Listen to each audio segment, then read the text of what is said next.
3. All right, everyone, welcome back once again to this Beefcast production. I'm your casting host, Beef. Joining me for this another series is Snow. How's it going, Shay? It's going well. Yeah, getting into the round of 16 here in Buzz Open number 2, a European amateur platinum and under tournament. Very fun. It was slated to be a slightly larger tournament, but we are stuck with a 32-man tournament today. Getting into the round of 16 now as we are thinning out about half the competition. Pretty awesome. I am glad to be here. It's a beautiful morning for some StarCraft. Let's get into it though. Introducing the Zerg player in the top right. He's going to be Rodead. Facing off against the bottom left, wearing pink trunks, MrSparklyCat. Yeah, I think we're going to have some fun with that name, aren't we? I'll say. It kind of reminds me of Mr. Sparkle from Simpsons. Did you ever watch that? No, I've never seen that. Are you serious? I've seen The Simpsons, but not that particular one. Oh man, Mr. Sparkle. It was like a cleaning product that they made in Japan, and the mascot was Homer, and it was just. Oh no! Okay, yeah, I've seen it. Yeah, it's hilarious. Yeah, okay. Mr. Sparkle. Yeah, I've seen it. I just don't know it by name. Yeah. All right. So we're here in this round of 16 match. MrSparklyCat going up against Rodead ZVT here on Daybreak. This is going to be a very fun match, I can already tell. And right now, one thing to point out, the drone already making its way across the map right here. Wanting to get a nice early scout here is MrSparklyCat. He wants to be able to get in there before that second supply depot goes up to wall him off. And he does get in. Key things to see here are that there is, in fact, a barracks already down and a refinery. So seeing that gas is going to put our Zerg player a little bit on guard. Yeah, and that gas could herald a lot of things. It could indicate any sort of proxy play. It could indicate any sort of banshee play. So it definitely be a little bit more, as you mentioned, insightful. Yeah, with that drone in there, though, it's a very nice job from Rodead. Going to be able to get in there and just really see exactly what the Terran's up to until that drone does actually die here, with the first Marine going to be making its way out in about 15 more seconds, so that should be happening relatively soon. But the drone actually going to get completely pinned here by the SCV, and unfortunately that drone is going to get taken out. Already back at home for the Zerg player. We did have a spawning pool go down after that 15 hatch, and following it up with a 15 gas as well. So this is also a relatively early gas here from our Zerg player. This is going to be his response to the possible early aggression from the Terran. So with that early gas, the Zerg is either going to be able to get out some very early speed, or he's going to be able to get out a Baneling Nest, or even some tech. Last week we did actually see a early Nidus, one base, or maybe it was two base, early layer into Nidus, and that was really cool. There was even a it was another early layer into Creep Generate from Overlord, dropping spine crawlers in his opponent's base. So with these low level tournaments, definitely very fun to see the cool strategies that come out of both of these players. I would be thrilled to see a one-base Nidus next game. Back at home for the Terran player, second gas is going to go down to join the factory that is just finishing up right here. But with no... Yeah, there we go. Okay, so a tech lab is going to be coming down here in addition to a starport. There we go. So this is a bit odd of a location from the factory. I think that the factory might even be able to be seen from a unit that pokes up this ramp here. And with that tech lab going down with the starport there, it's once again going to be some Banshee play. Double gas. Also, even though there's only 5 SCVs on the gas for the time being, this could be some cloaked Banshee play.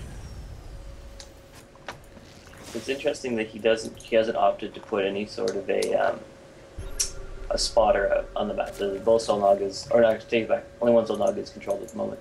I thought there was also Zergling at the second one, but there isn't. Yeah. Rodead actually getting scanned here, as MrSparklyCat wants to know what's going on in his opponent's base. He is going to be able to spot that very early gas, and might even have seen the spawning pool dancing around there, being able to see that there is in fact going to be relatively early speed. And Lair even going to be upgrading as well. So a brilliant scan there from our Terran player, as the first Banshee is going to be making its way out. No cloak for the time being. I wonder if that's perhaps a response to seeing Lair of his opponent. Well, he's also chosen to gap a second tech lab on his factory. So maybe trying to really push what kind of tech he can come out with here with only 2 refineries. Yeah, with 3 tech labs here, it's going to be real interesting. Like you said, that gas management, and even only having 2 SCVs on the gas, finally adding the 3rd SCV there to that 2nd gas as a command center drops down as well. First Banshee going to be making its way across the map, and a siege tank going to be starting, so there could be some kind of a 1-1-1 push here. Banshee going to fly right by that Overseer, so we'll see how the Zerg player does react. And there is also, if you notice, there is also a Baneling nest popping up here in the back of the Zerg base. Yep, definitely. Working off only 2 bases right now. Our Zerg player is at 37 drones, so this is quite a low drone count, really, for 7 minutes into the game right now.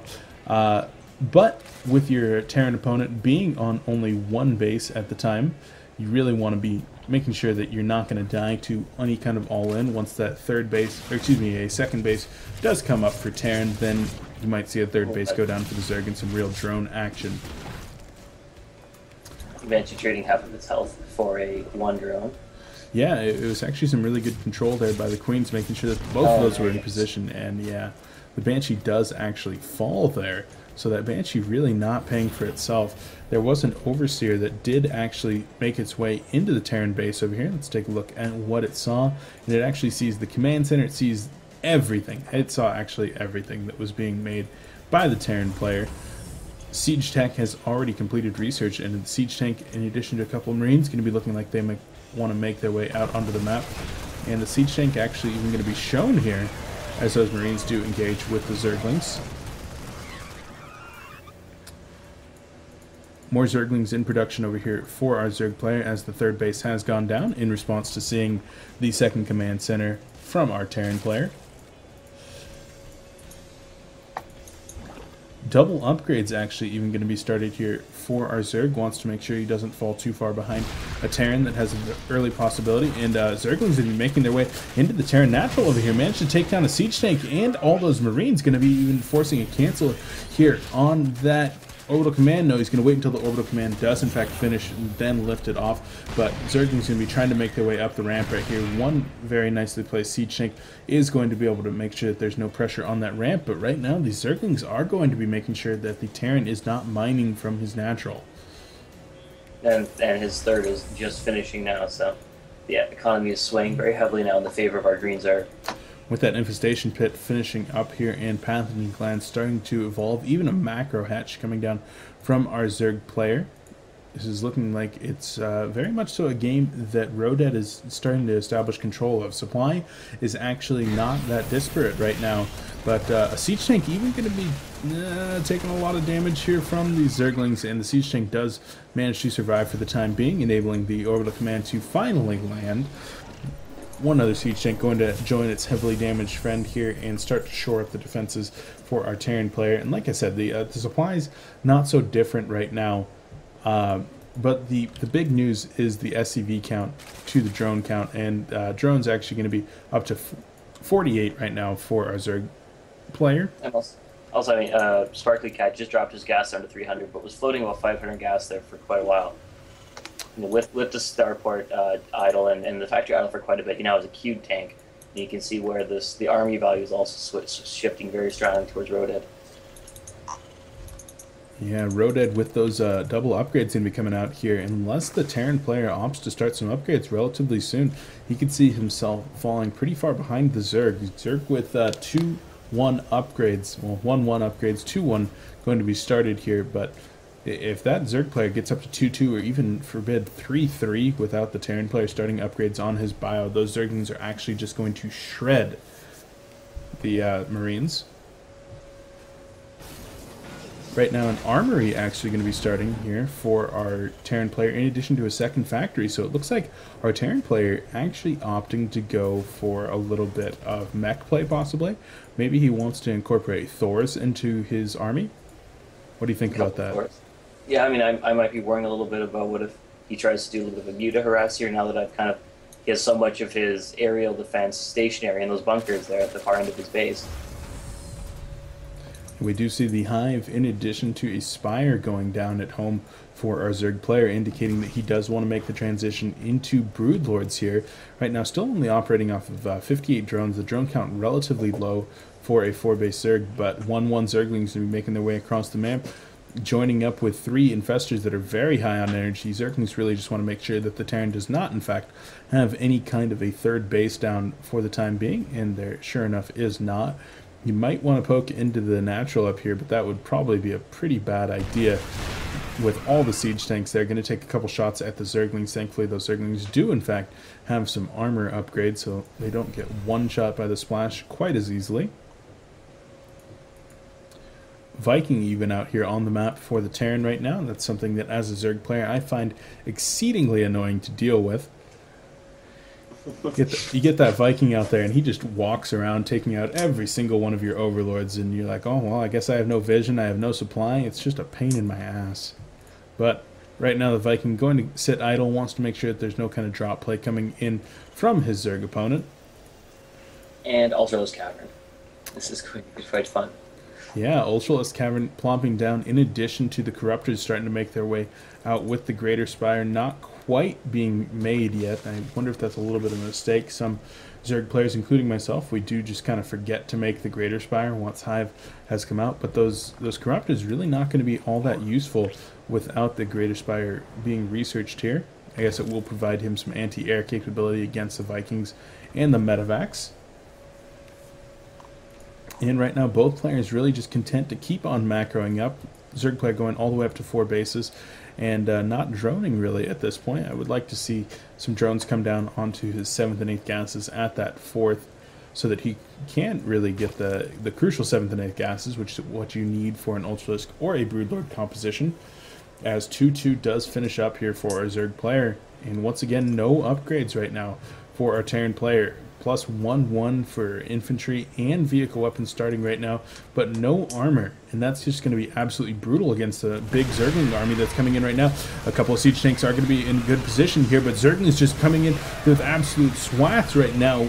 Banelings going to be connecting on a lot of these Marines right now. Zerglings and Banelings are largely cleaned up by a lot of these forces, and a couple of Thors are going to be holding the ramp right now, so there's going to be no pressing into the Terran main for the time being, but all these Infestors dropping all their energy to try to clean up the rest of this right now, and the Thors actually back each other up right there and actually do leave the ramp exposed, as the command center is taking a lot of pressure from all the infested Terrans and the Corruptors right now, and the Zerg player with an absolutely deadly strike here, as the command center will fall to the Corruptors, and the Terran forced to go back to just 1 base for the time being.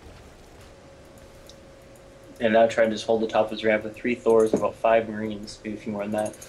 Yeah, something crucial to point out here is that he's very close to mined out. 60 minerals left in one of these patches and about 200 each in 2 other patches right now, as the Zerg player is on a 3-base economy with a 4th base up and starting to produce Ultralisks. I think our Terran player is going to be in a very dire situation at this point.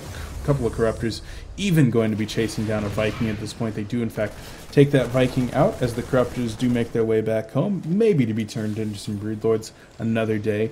But with our Zerg player being about 3 times the supply of his opponent, I think that Rodead is actually in a brilliant position to be taking this game once he squeezes his opponent out. Something I heard a couple days ago, he now becomes the Boa Constrictor Zerg. That's a term I like just a little bit. The Zerglings are making their way in right here and do manage to get a surround onto one of these Thors. Zergling's actually one of the more cost-efficient units against a large unit like the Thor right there. SCVs once again going to be coming off the line, as a couple of Fungals do go down on some Marines and some SCVs. Infested Terrans even going to be lobbed up once again, as another wave of Zerglings going to be coming in here, but the 2 hero Thors do manage to clean everything up. The SCVs even repairing one another, going to be doing a very excellent job there. Let's take a look. One further, sporting 32 kills. Yeah, that's what I was just going to mention, but now that the Ultras are going to be coming in here, we'll see if the wall does in fact go up, but it does not, managing to close the distance relatively quickly. The Thors are actually a very good unit against Ultras. They do a ton of damage to them and manage to tank quite a few hits, but once those Ultras get right on top of the Thors there, it's just not going to happen. GG gets called out by MrSparklyCat, as Rodead takes game number 1 in this best of 3 series. With, yes, all the time powered by the Swarm. Sarah Kerrigan is somewhere in the universe looking on just absolutely gleefully. Any closing words here, Shay, on this match?